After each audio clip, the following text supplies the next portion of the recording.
Halo para pendengar dan pemirsa Suyanto.id, ketemu lagi dengan channel pendidikan Anda, Suyanto.id. Ini sebuah channel untuk berbagi pengetahuan dan belajar sepanjang hayat. Sebelum melanjutkan pembicaraan kita di episode 5 bersama Profesor Dr.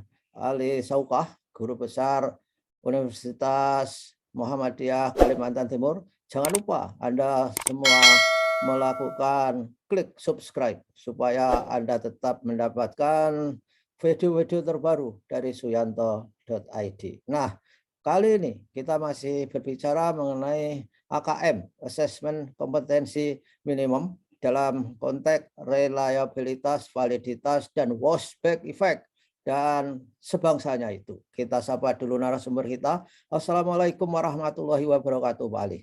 Waalaikumsalam warahmatullahi wabarakatuh. Gimana kabarnya Pak Yanto? Sehat-sehat?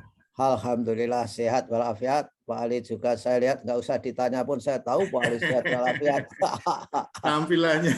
Tampilannya itu masih milenial dan tahu orang bahwa Pak Ali adalah pecinta goes yang luar biasa. Nah, ini episode kelima Pak Ali, episode yang terakhir mengenai diskusi kita terkait AKM. Gimana Pak Ali? Iya, ini memang terakhir, tapi saya kira ini masih bisa dibahas terus ya oleh kalangan atau tempat masyarakat, jadi silakan aja. Tapi bagi kita ini terakhir, saya ingin melanjutkan menyambung apa yang kita bicarakan sebelumnya, yaitu dampak bimbel ya. Ya. Dampak bimbel yang memberikan gambaran yang kemudian akhirnya bias istilahnya itu. Ya, betul. Ya, yang pernah kita sebut sebagai dampak bimbel itu menutupi masalah. Ya. Padahal tujuan HKM itu untuk mengidentifikasi masalah.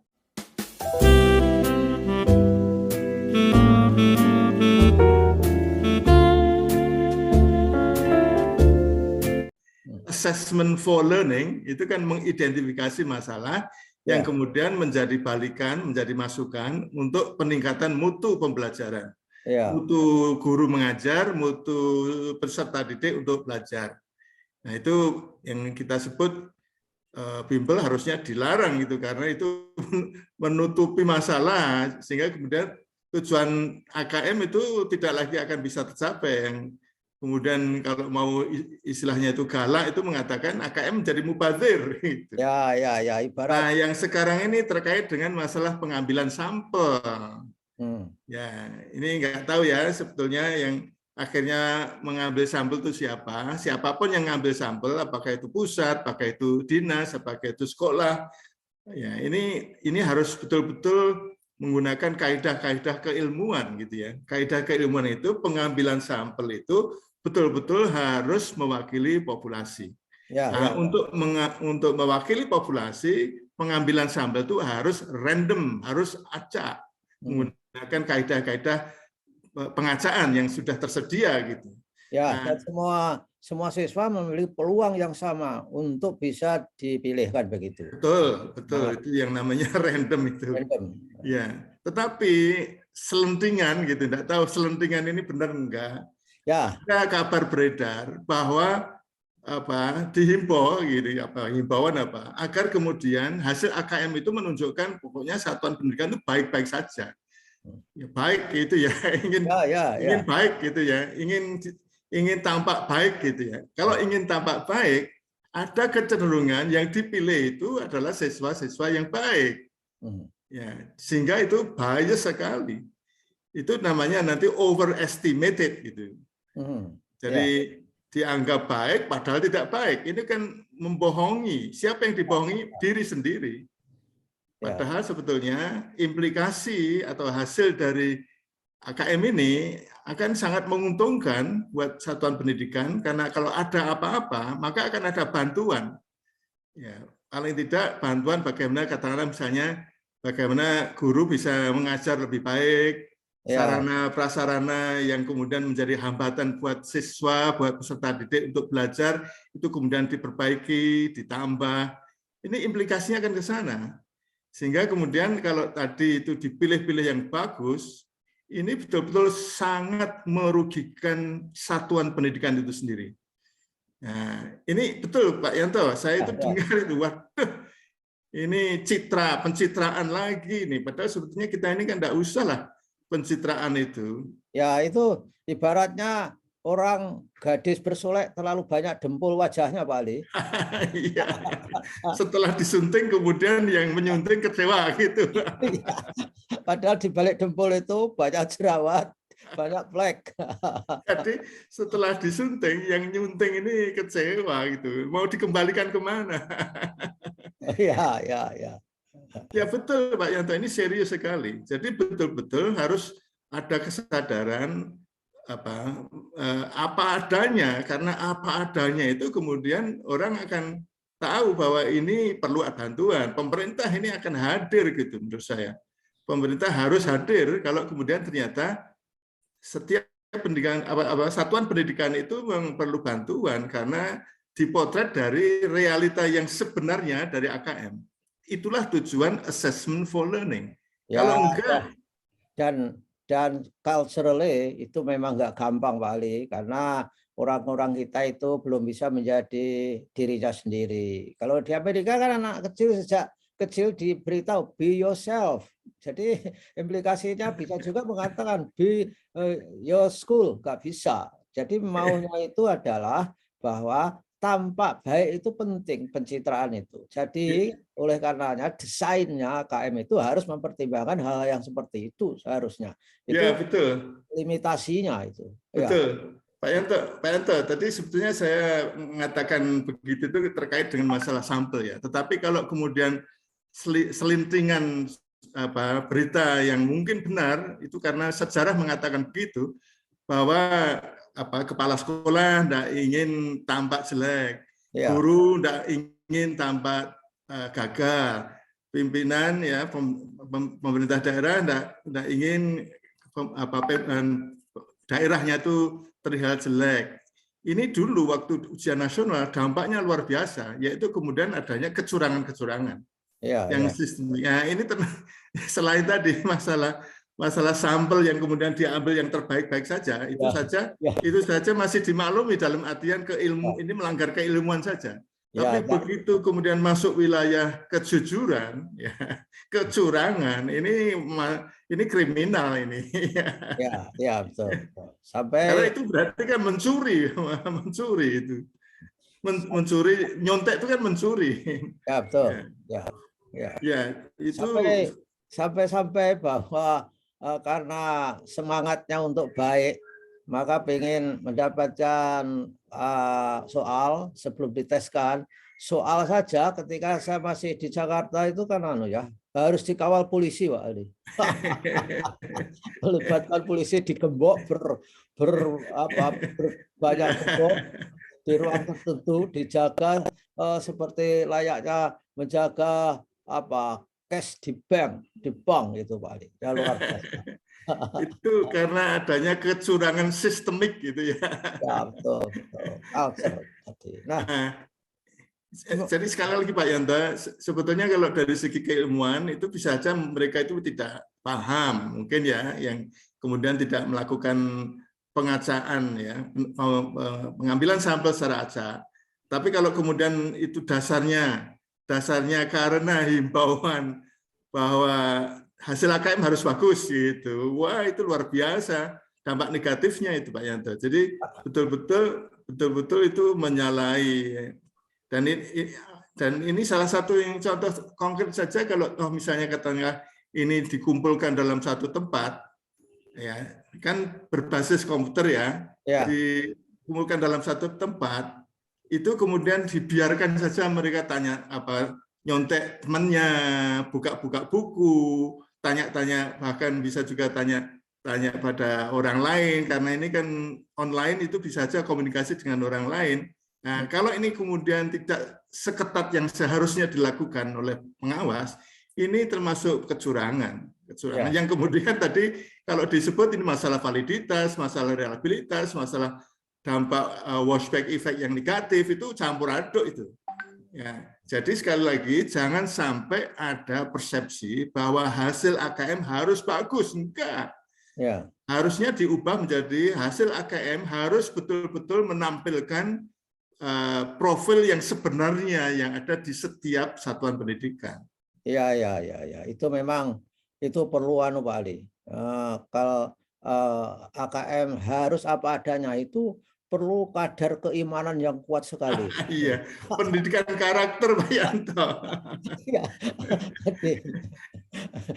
jadi semua orang sebetulnya kan di ajaran nggak boleh itu artinya itu kan hipokrit ya. Jadi Iya. nggak bisa itu seharusnya harus Iya, bisa. ini bagian dari revolusi mental ini karena memang mentalnya selama ini ya begitu aja kalau kita lihat dari keseharian setiap kali ada tes yang high stake ya, padahal AKM ini kan bukan high stake ya.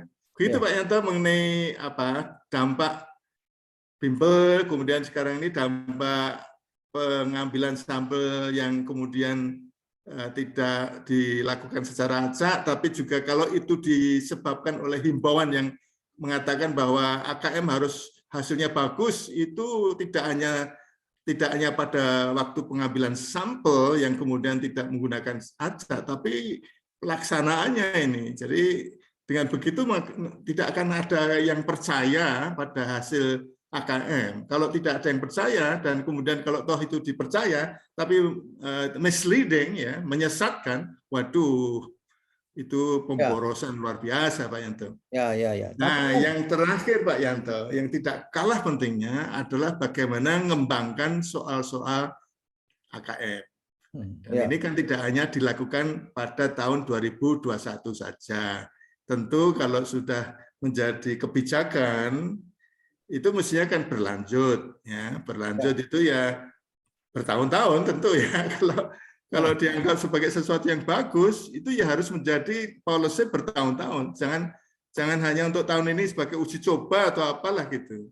Nah itu berarti andalan pusat asesmen pembelajaran. Jadi kalau dulu Puspendik ya, ya, andalan pusat asesmen pembelajaran itu adalah pada para pengembang soal AKM. ya, ya, ya, betul, betul. Nah, ini tidak mudah ini. Untuk membuat bank soal Pak Ali, ya. Iya, Bang Soal, bahkan sebetulnya itu saya mengatakan itu bukan Bang Soal, tapi selalu harus baru gitu. Ya, ya, ya, ya. Ya, Selalu karena harus baru, jangan menggunakan soal yang pernah digunakan dalam tes, jangan pernah menggunakan soal yang pernah beredar di masyarakat. Bukan semata-mata butir-butir soalnya Pak Yanto. ya, Tapi yang namanya literasi membaca dan numerasi itu kan dihadirkan, soal-soalnya itu dihadirkan dalam bentuk wacana, ya dalam bentuk teks. Saya mengucapkan teks, mudah-mudahan tidak didengar sebagai tes ya. Teks, ya, teks wacana, passages, ya apa namanya, paragraf-paragraf gitu ya kalau saya belum mengatakan. Yang juga harus sangat diperhatikan adalah bagaimana pusat asesmen pembelajaran merekrut para pengembang butir-butir tesnya untuk setiap kali ada AKM. Dan AKM ini kan tidak hanya satu kali, harusnya berkali-kali. Dan ini kalau disebut Bang Soal ya mungkin karena saya tidak melihat ada kemungkinan paragraf-paragraf itu digunakan lagi. Kalau butir-butir tesnya bisa, tapi kan butir-butir tes itu sangat tergantung pada paragraf-paragraf wacana atau teks maksud saya, yang kemudian digunakan sebagai sarana untuk menghadirkan hal yang sifatnya itu keseharian, otentik, realita yang dihadapi oleh peserta didik dalam konteks yang memerlukan literasi membaca dan numerasi. Dan ini tidak boleh kemudian ada bahan yang sudah pernah digunakan, baik itu dalam AKM maupun bahan yang kemudian mungkin pernah digunakan di dalam proses belajar mengajar di kelas. Kalau itu yang terjadi, adalah bahwa dalam soal-soal AKM itu menghadirkan teks wacana atau paragraf-paragraf yang pernah muncul dalam AKM yang pernah dibahas di kelas, maka tidak lagi tes AKM ini mengukur literasi membaca atau mengukur numerasi. Akan menjadi tes yang mengukur hafalan. Mengingat apa yang sudah pernah dibahas, mengingat apa yang sudah pernah diteskan gitu. Jadi itu ya ibaratnya begini Pak Yanto, kalau saya misalnya sebagai guru yang mengajar bahasa, pada waktu mengajarkan keterampilan membaca, itu agar mereka akhirnya bisa membaca teks-teks, paragraf-paragraf yang selalu baru. Bukan kemudian teks itu digunakan sebagai soal sehingga mereka itu bukan menguasai keterampilan membaca, tapi menguasai isi atau kata-kata yang pernah dibahas. Oke. Ya, oleh karena itu ini tidak mudah, tidak sembarangan orang bisa mengembangkan tes seperti ini. Jadi kalau dalam bahasa pengembangan perangkat tes itu istilahnya itu otentik atau unseen, yang belum pernah dilihat orang, yang belum pernah, bahkan guru-gurunya mungkin belum pernah, sehingga kemudian pengambilan bahannya itu harus otentik. Salah satu contoh Pak Yanto, itu setiap kali misalnya dulu saya pernah menulis buku ya, setiap kali pergi naik pesawat, yang saya bawa pulang itu adalah majalah Garuda itu. Majalah Garuda itu kan betul-betul otentik ya, menggambarkan setiap bulan itu kan bacaannya akan beda-beda terus ya. Itu kemudian digunakan sebagai bahan ajar waktu itu. Nah, sekarang ini itu cari bahan-bahan yang otentik yang memang digunakan kesehariannya untuk komunikasi, yang membutuhkan literasi membaca dan membutuhkan numerasi, itu yang kemudian harus setiap saat harus dipilih, dikumpulkan. Jadi ini pengembangan tes ini tidak akan pernah berhenti. Tidak kemudian mengandalkan bank soal Pak Yanto. Kalau bank soal itu nanti berarti kan didaur ulang, ada yang didaur ulang. Akan ada bahan-bahan dalam bentuk paragraf-paragraf yang akan digunakan lagi. Jadi begitu paragraf itu sudah pernah digunakan dalam AKM, harus tidak lagi digunakan.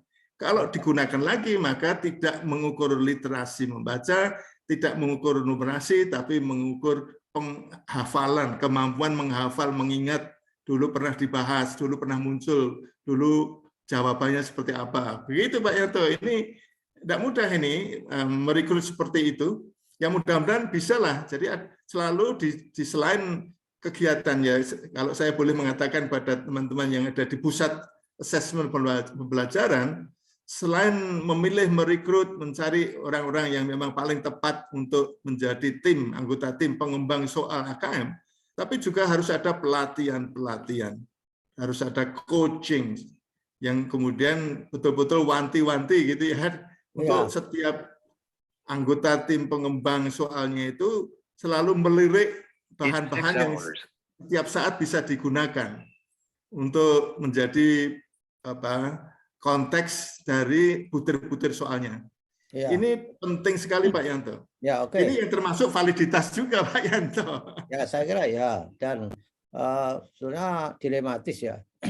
Tes itu yang baik kan memang harus di piloting ya, diuji coba ya, untuk melihat reliabilitas dan validitasnya. Berarti memang harus harus punya waktu untuk menyusun itu, terutama hal-hal yang kontekstual.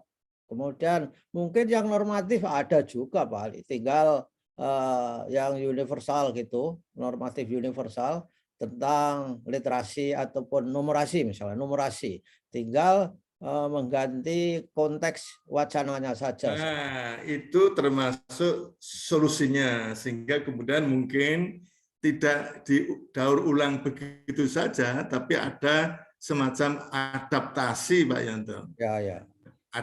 Jadi ada adaptasi, ada parafrase ya, ada teks yang sama, mengukur literasi membaca yang sama, mengukur numerasi yang sama, tapi kemudian ada revisi, bukan revisi ya, tetapi adaptasi, ada parafrase yang maknanya sama tapi menggunakan kata yang berbeda, dan ini perlu keahlian Pak Yanto. Ya. Ini betul-betul memang keandalan tim pengembang soal AKM itu luar biasa. Begitu Pak Yanto. Saya pernah ke ITS di Princeton itu Bali, bahwa satu soal, satu butir tes itu dikembangkan 2 tahun. Wah, luar biasa. Untuk TOEIC Bali, untuk TOEIC 2 tahun. Luar biasa ini diuji. Iya, betul. Dan itu untuk TOEIC itu selalu juga ada teksnya Pak Yanto, ada paragraf-paragrafnya itu Pak Yanto. Ya, apalagi TOEIC itu berkaitan dengan dunia kerja ya. Dia juga menanyakan bagaimana relevansinya dengan dunia kerja yang senyatanya, itu luar biasa ya. Ya, oke lah. Apalagi paling the last message untuk AKM ini hari ini. Jadi ya, kalau sebagai rangkuman, itu setiap kali ada kebijakan mesti ada celah-celah yang perlu ditambah, istilahnya itu.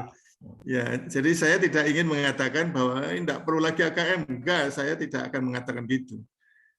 Begitu menjadi kebijakan, maka kita, saya dan Pak Yanto harus ikut mendukung ya. Tapi mendukungnya itu tidak kemudian mengatakan semuanya tidak ada masalah, bagus, tapi justru mendukung itu dengan cara bisa menunjukkan lubang-lubang yang harus ditambah, celah-celah yang harus ditambah. Jadi yang selama 5 episode yang kita sampaikan itu sebetulnya kita mengungkap lubang-lubang, kita mengungkap celah-celah yang harusnya ditambah sehingga AKM itu betul-betul bisa mencapai tujuan yang sebelumnya diniatkan gitu. Jangan sampai kemudian tujuan itu jangan sampai kemudian pada dasarnya menyimpang dari prinsip-prinsip pengembangan assessment, yaitu masalah validitas, masalah reliabilitas, dan masalah keterlaksanaan. Untuk bisa dilaksanakan tanpa ada korban masalah reliabilitas maupun validitas, sehingga kita bisa mengungkap apa yang memang sebenarnya terjadi pada peserta didik, apa yang terjadi pada satuan pendidikan, dan apa yang terjadi di Indonesia ini, Pak Yanto. Mengungkap kebenaran ini, Mas Pak Yanto. Ya. Oke lah, baiklah Pak Ali, sudah banyak saran, sudah banyak feedback dari masyarakat. Kita ini juga masyarakat maksudnya, dan mudah-mudahan para guru, para siswa, orang tua bisa memahami apa hakikat AKM, dan dengan demikian bisa membantu putra-putrinya, siswanya untuk belajar dengan baik dan mendapatkan pendidikan yang semakin berkualitas. Terima kasih Pak Ali atas kebersamaannya dengan Suyanto.id. Mudah-mudahan selalu sehat walafiat. Sampai ketemu pada tema yang lain. Wassalamualaikum warahmatullahi wabarakatuh. Waalaikumsalam warahmatullahi wabarakatuh. Terima kasih Pak Yanto. Terima kasih.